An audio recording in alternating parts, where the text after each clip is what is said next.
Yeah,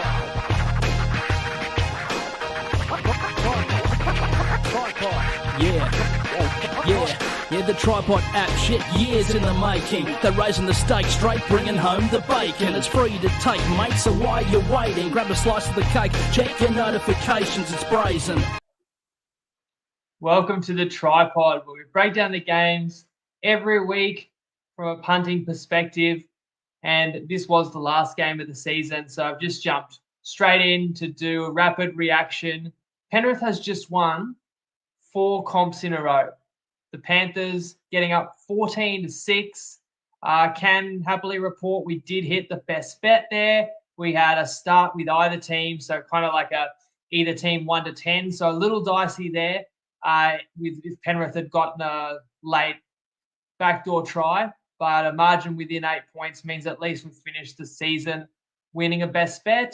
But I suppose you just got to talk about this Panthers team. I mean, getting a little bit of revenge, 4 years in the making.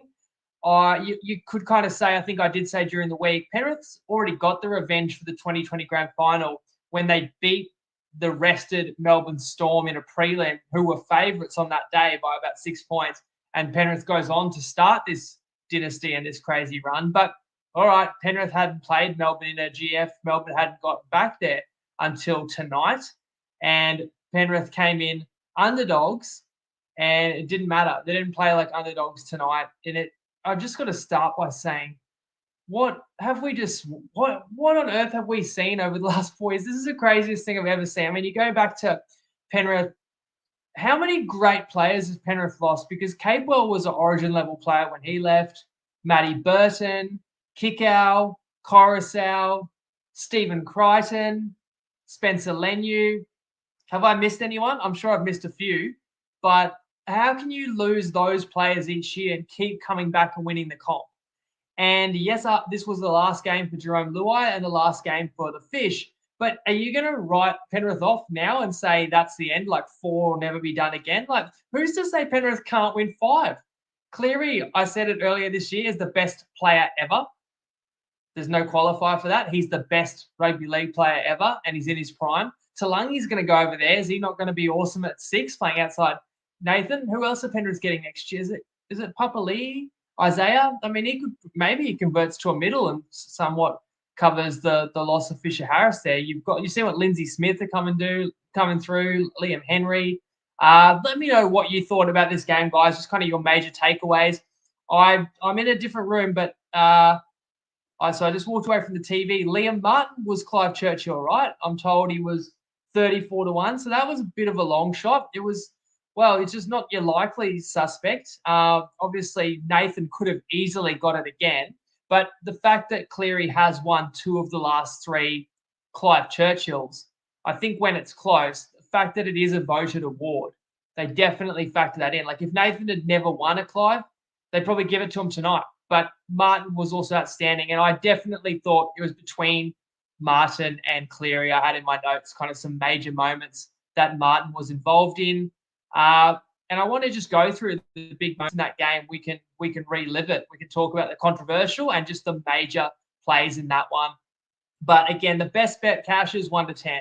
Well, Storm had to lose within 10, or I think Penrith could lose within 12, and it had to go under 63.5. So the total was never in doubt. I did like unders. I had another best bet that I was that close to taking, which was kind of like a 7.5 tries under, and one other really safe leg. And of course, it would have won, but just couldn't quite get under 7.5 tries at $1.80, like I said on Tuesday, or that would have been a best bet as well.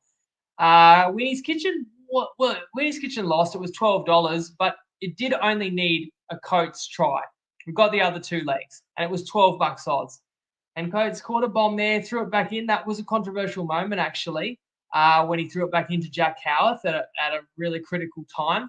Clarkey's collect. Clarkey was correct about Panthers 1-12. But Clarkey needed that Luai try. So Clarkey's collect was a $21 odds. Missed out there. And as I say, the Clive Churchill, I did tip Harry Grant. I actually reckon Harry Grant might have won it if Melbourne had won. He was pretty massive and got through a mountain of work. And those Melbourne players were so fatigued by the end of it, which is why I was actually really worried that Penrith could break the damn wall there. So we should probably be thankful that it was a single figure margin of victory.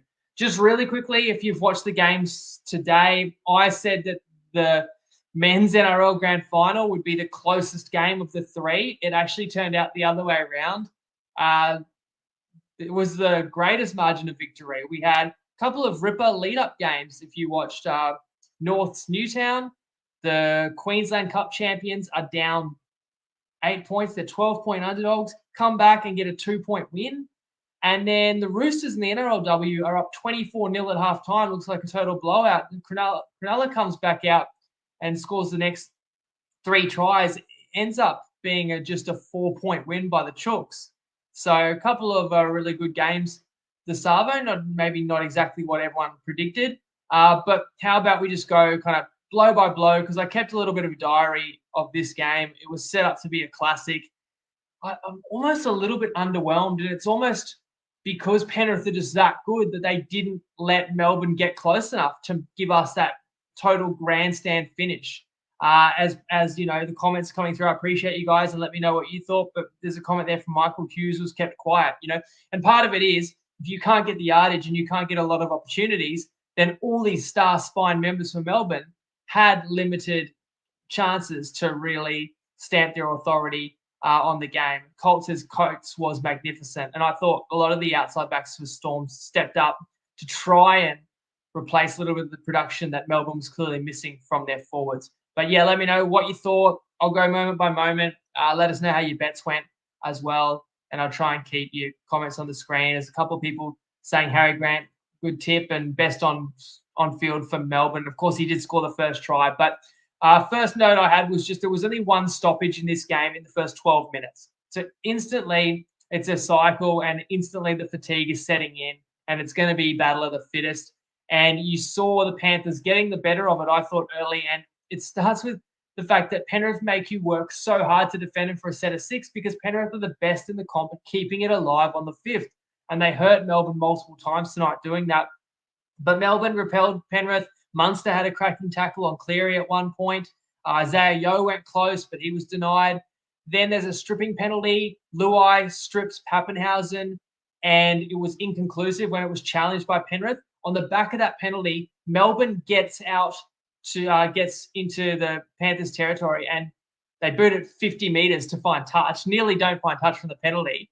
And Harry Grant actually scores the opening try from dummy half where there's no markers. So it's 6-0 Melbourne. So then instantly thinking that Harry Grant tips from $11 into like $3 in the live market, which I was interested in and I was keeping my eye on. But let's sing the praises of Penrith again, because we saw what this Melbourne team did all season long. I just watched Melbourne last week put 48 on the Roosters, saw them put 37 on Cronulla. Those are top 4 teams, all right? We saw Melbourne was the best attack all season. We saw all these guys in the prime of their careers: Grant, Munster, Pappy, Hughes, wins the Dally M. Even throw Wishart out there, because Wishart was on for most of the game, right? And Penrith just kept that team to 6 points. And it was scored reasonably early. So Penrith kept them scoreless from this point onwards. Like, how did Penrith... Like, that's just ridiculous. So the defense is always what wins you competitions ultimately. And that's just the greatest defensive performance, like in a finals game, I've ever seen. When you consider the caliber of this Melbourne team. I had another note just on Harry Grant scoring first try. It made me think in the last 5 or 6 grand finals, the hooker has scored the first try in 3 of them. 2019, Sammy Verrill scored first for the Roosters. 2023, last year, it was Mitch Kenny, right, for the Panthers. And this year, Harry Grant. So didn't think of that angle going in.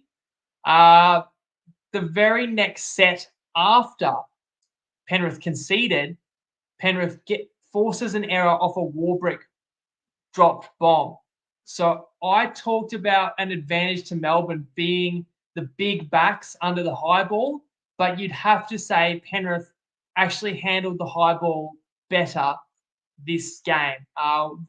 Melbourne made more errors than Penrith, and Penrith was also smart enough to sometimes let the Storm catch the attacking bombs and then swarm those players and not let them get anything off. And Melbourne nearly got that result from Coates to Warbrick. Not to Warbrick, to Howarth, which we can talk about later.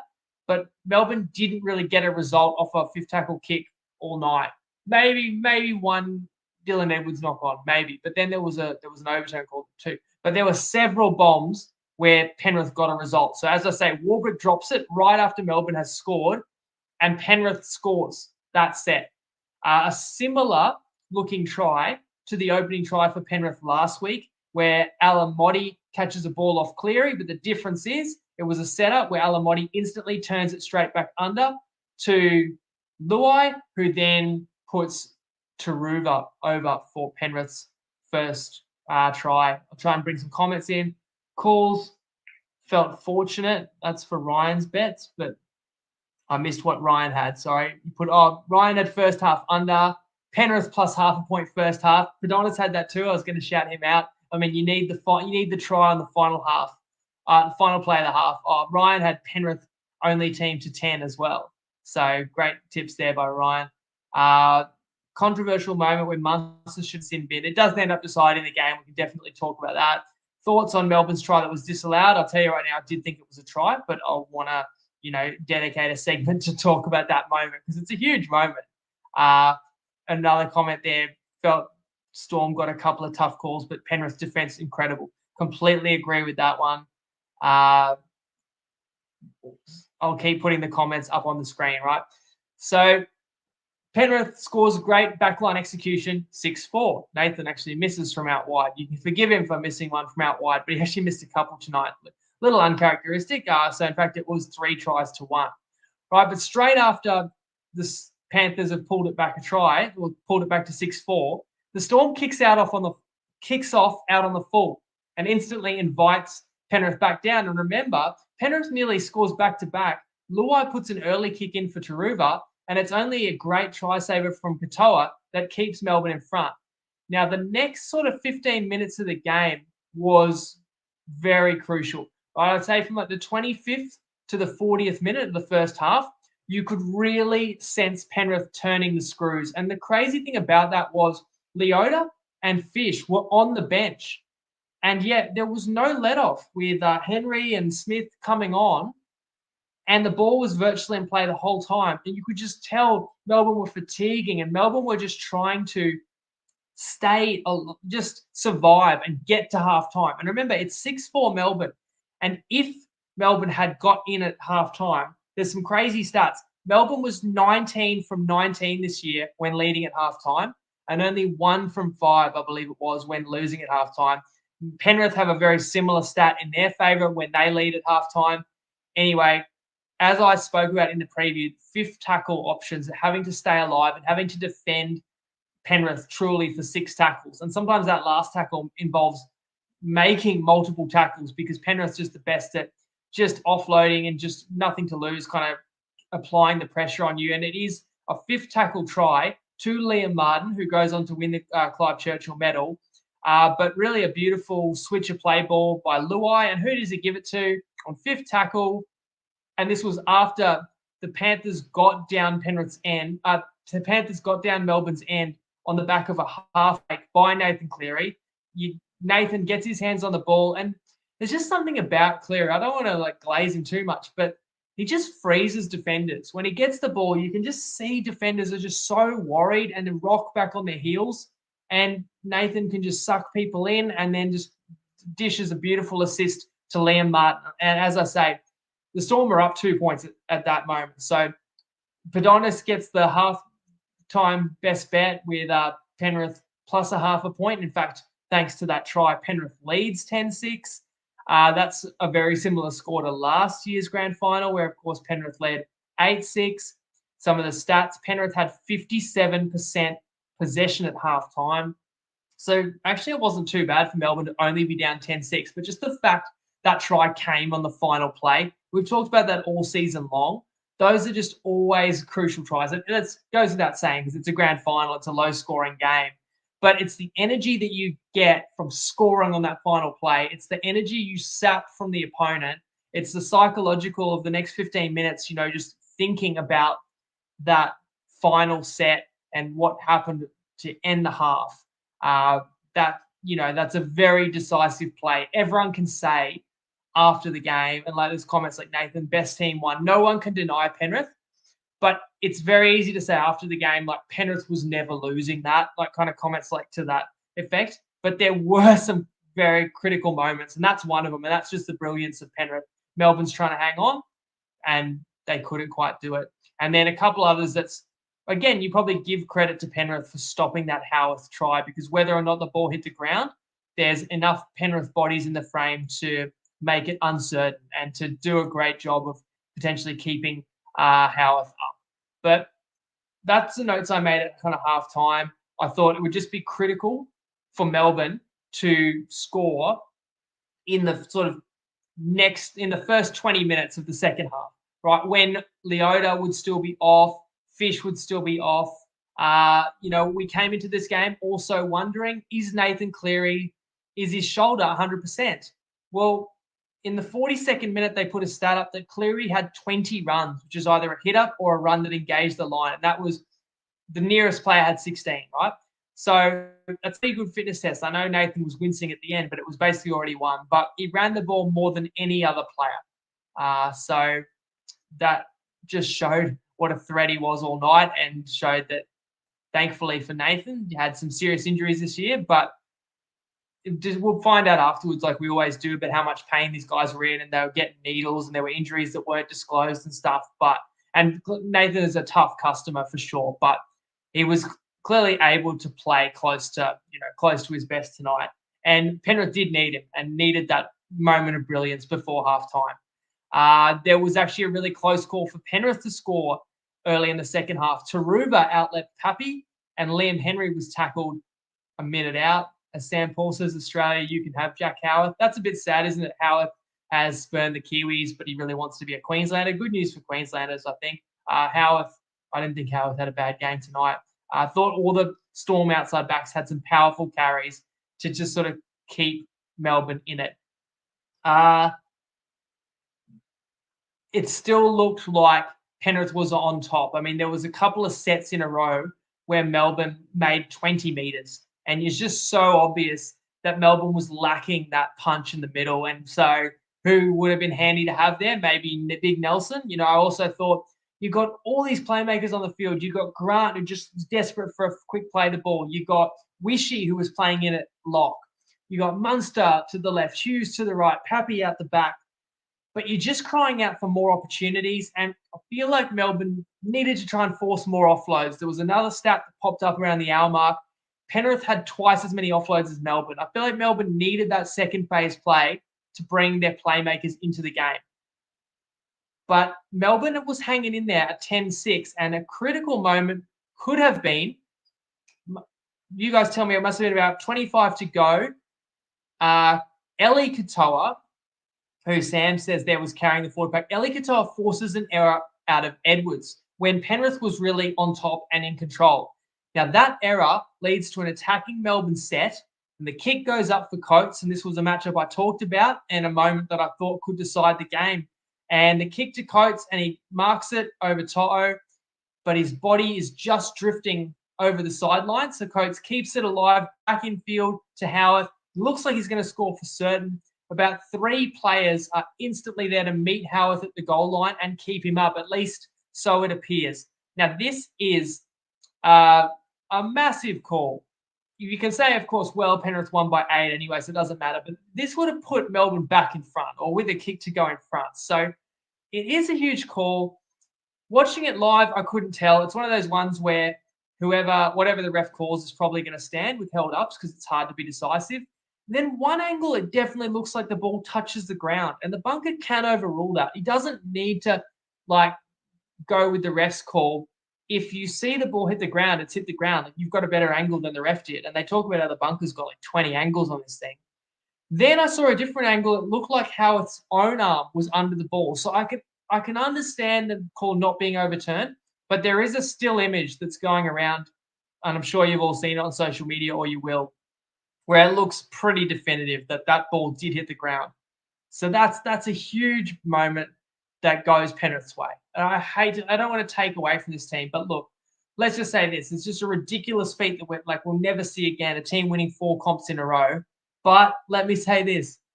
You get that intercept try by Stephen Crichton in 2021. I don't know if Penrith beats the Souths at that moment. You get the most ridiculous comeback of all time last year, where Penrith needed about 7 different moments in a row. And if any one of them doesn't happen, Brisbane probably wins. And then again tonight wasn't as close as either of those grand finals, but that is, a turning point. But I don't want to say that in a way to detract from Penrith. They're the ones that are on the spot making these plays, giving themselves an opportunity for these calls to go their way or for these plays to go their way. Like Crichton play, that's no fluke either. That intercept, 3 years ago. It's no fluke what Nathan did to rip Brisbane's heart out with 20 to go last year. And it's not a fluke that all the Penrith players swarmed to the ball. It was their plan all night. Let Melbourne contest some of these bombs if they're not going to actually score it. And then we've got to be ready to pounce and either wrap them up when they hit the ground or if they pass it off. So incredible discipline by Penrith, just an extension of their goal line defense, which was almost impenetrable. Give up a dummy half try, they'll be disappointed for sure. But for the most part, just so little opportunities given to Melbourne. So I had a feeling that call going the Panthers' way, that, you're probably coming back to that and saying, had Melbourne hit the front there, maybe it's a different game. Incredibly close call. Let me know. Were you sure it was a try? I've still seen some people saying they're sure the ball was up. So maybe it just depends who you were barracking for or where your money was on. Again, I thought Melbourne were doing pretty well to stay in the game, and I thought it was actually off the back of the Melbourne outside backs. A lot of awesome aggressive carries that were making up from what the forward pack couldn't provide. And Melbourne actually made a line break. Now, I can't remember if To'o had gone off with a knee injury yet, or that was the moment where To'o hurt his knee. But Pappenhausen goes a short side and puts Coates away down the left flank. And Penrith, again, scrambles very well. Tungo, perfectly timed tackle on Pappy. That's the type of try that Melbourne have scored all season long against every other team in the comp. But Penrith have switched on. Even when they were breached and even when they gave up a clean line break, Penrith covers it. So it was kind of another close call, but it was great defense by the Panthers. Again, I just kept thinking, where's the offloads? And you would have got some offloads probably out of Nelson as well. Then the killer blow, the 60th minute, Liam Martin marks a bomb over Warbrick. He flings it infield to Leota. Leota actually then goes out to Alamotti, who is in To'o's spot. So if you had To'o for a try, you're probably feeling hard done by. He goes off with an injury, 25 to go, and then Alamotti scores in his spot 5 minutes later. And I actually wrote in my notes, which I'm referring to now, could Martin get the Clive Churchill? Liam Martin had a one-on-one strip on Howarth, I think, early in the second half as well. Scores the try just before halftime. And while he doesn't go down in the record books as the assist here, that's an amazing mark over a really good, a really high-leaping winger in Warbrick. So that creates that try to nothing. And that's what I'm talking about. I would have thought in a tight game, if either team can make something happen from fifth tackle bombs, it should be the Storm because they had the bigger outside backs and they've been doing it to opposition all year. But Melbourne were contained pretty much all night from the kicks, albeit some close calls. And Penrith were the ones that got joy on fifth tackle. So ball goes out to Alamotti. Now Nathan doesn't get the conversion there, but it's still beyond a one-score lead. It's 14-6. So as we know, there were no more points after the 20th minute. Melbourne almost looks done, but Harry Grant, who was out on his feet, scoots from dummy half around midfield, makes a little line break. He's held in the tackle, and Melbourne gets a 6 again. And they're on the Panthers line. It's 10 to go, and then Melbourne gets a penalty. I don't know about you guys. Down 8 points, I would have taken the 2. And it's easy to say after the fact, but I wrote in my notes, I would take the 2 here. Obviously, you take the 2, you're within 6 points. And then anything can happen because it's only going to be one moment at any time in a rugby league game. Any team can sometimes get 6 points, right? The argument for going for the try is it's really hard to get down Penrith's end.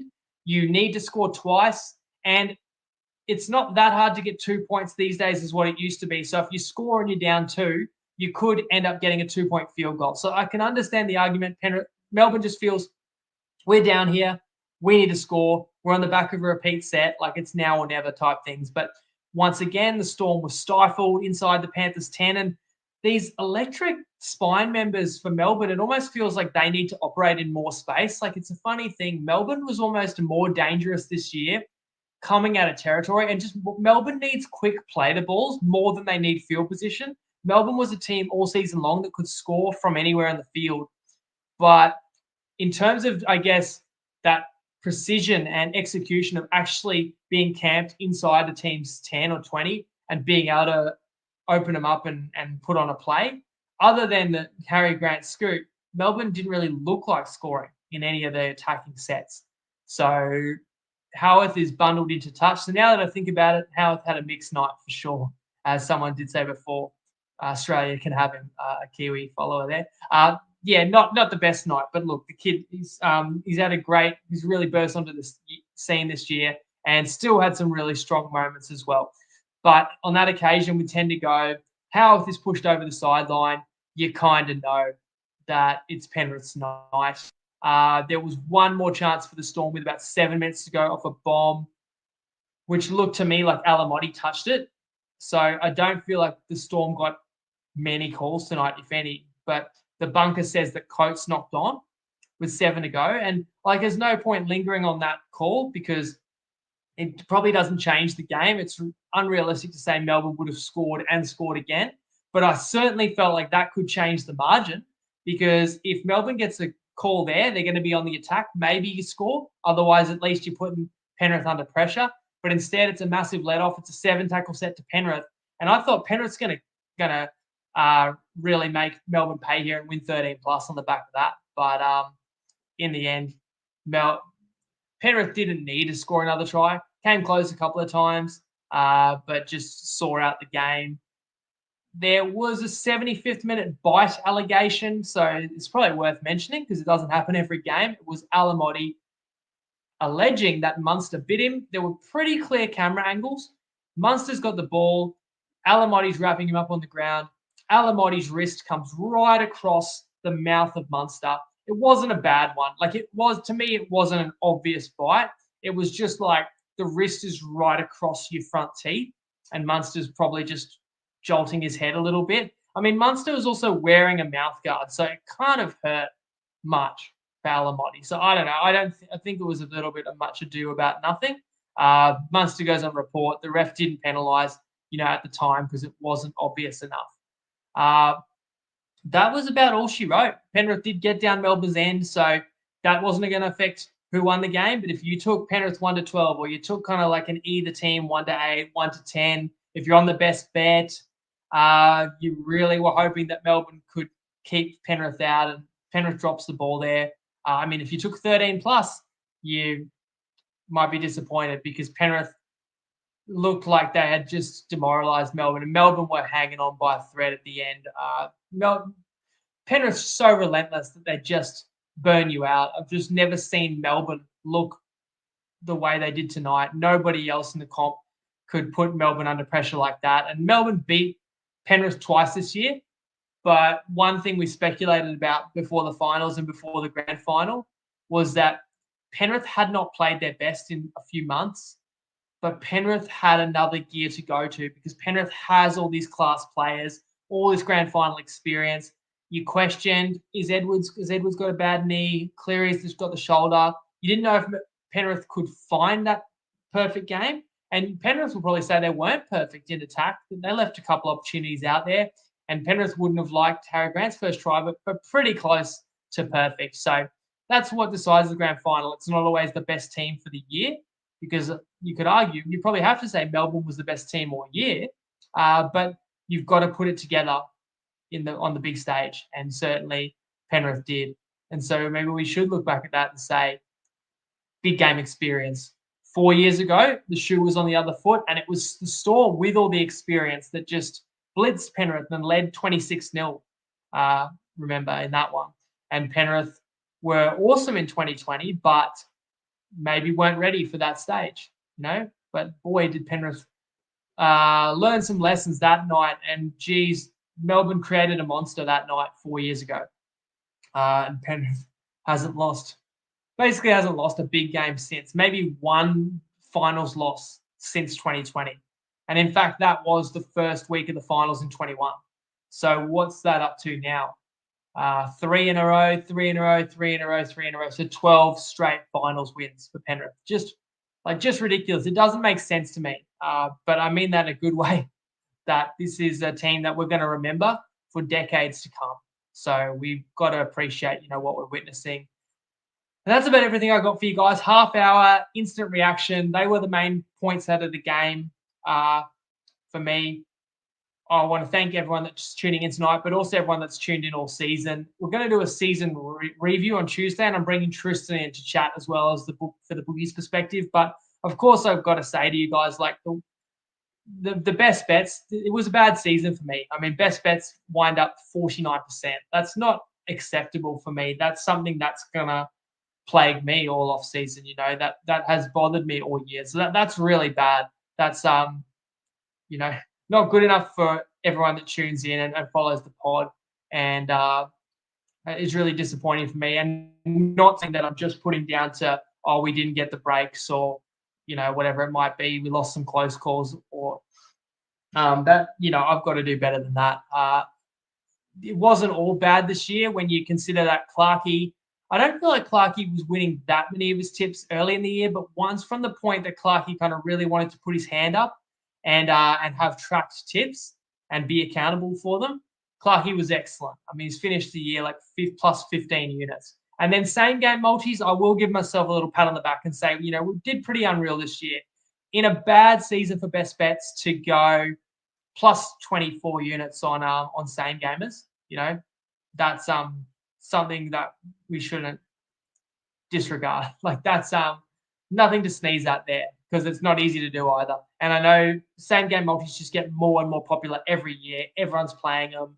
And whether you're playing them with me on Dabble through Winnie's Kitchen, or you're building your own off the back of mine and seeing the success there, that was a real positive. And then Nicole giving us bonus try tips every week and had some absolute bangers this season. Had a 100-1 tip, got a 34-1 last week. Lots of juicy try scorer tips. So there were a lot of positives this year, which I'm glad about, but nothing's more important to me than best bets. So for me, I'd still just call it a bad season. I'd like it over again if I could, but the sad part is it's in the books. 2024 is in the books. So stay tuned in terms of kind of what the plans are. I'm definitely going to go back to the drawing board in terms of what it all comes down to is there's no pod if there's no audience that's engaged. So I've got to do what's best for the audience. So that means thinking about what's the best way to come up with the best bets, what's the best way to release them.